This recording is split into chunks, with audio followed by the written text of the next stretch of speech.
அரியலூரில் வீடு புகுந்து 37 சவரன் தங்க நகைகளை திருடிய 5 பேர் கொண்ட கும்பலை தனிப்படை போலீசார் சுட்டு போட்டு அதிரடியாக கைது செய்துள்ளனர். தென் மாவட்டங்களைச் சேர்ந்த கொள்ளையர்கள் கொத்தாக சிக்கியது எப்படி? அரியலூர் மாவட்டம் உடையார்பாளையம் அருகே கச்சிப்பெருமாள் கிராமத்தைச் சேர்ந்தவர் வசந்தா.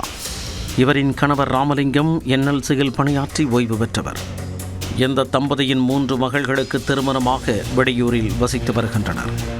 ஒரு மகன் கல்லூரியில் படித்து வரும் நிலையில் வசந்தா சொந்த ஊரில் வசித்து வருகிறார். இவர் கடந்த 14ஆம் தேதி 100 நாள் வேலைக்கு சென்றுள்ளார். பணி முடிந்து திரும்பிய போது வீட்டின் பூட்டு உடைக்கப்பட்டிருந்ததைக் கண்டு அதிர்ச்சியடைந்துள்ளார்.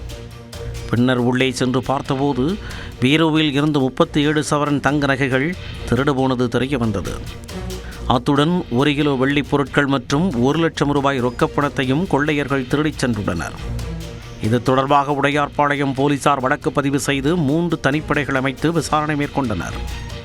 வீட்டில் ஆள் இல்லாததை அறிந்து கொண்டு பட்ட பகலிலேயே கொள்ளையர்கள் கைவரிசை காட்டியது தெரிய வந்தது.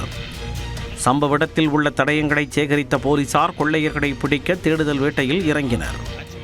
அதில் சிவகங்கை, விருதுநகர், ராமநாதபுரம், தூத்துக்குடி மாவட்டங்களைச் சேர்ந்த 5 பேர் கொண்ட கும்பல் திருட்டில் ஈடுபட்டது அம்பலமானது. அவர்கள் அனைவரும் மதுரையில் பதுங்கியிருப்பதை போலீசார் கண்டுபிடித்தனர்.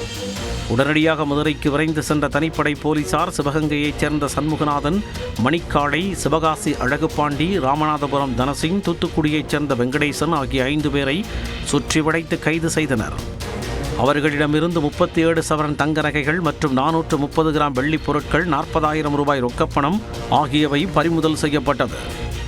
அத்துடன் திருட்டுக்கு பயன்படுத்திய கார் மற்றும் செல்போன்களை பறிமுதல் செய்தனர். தொடர்ந்து கைது செய்யப்பட்ட 5 பேரையும் செந்துறை நீதிமன்றத்தில் ஆஜர்படுத்தி அவர்களை மத்திய சிறையில் அடைத்தனர். அரியலூரில் வீடு புகுந்து நகைகளை திருடிச் சென்ற கொள்ளையர்களை கைது செய்து அனைத்து தங்க நகைகளையும் மீட்ட போலீசாருக்கு உயரதிகாரிகள் பாராட்டு தெரிவித்துள்ளனர்.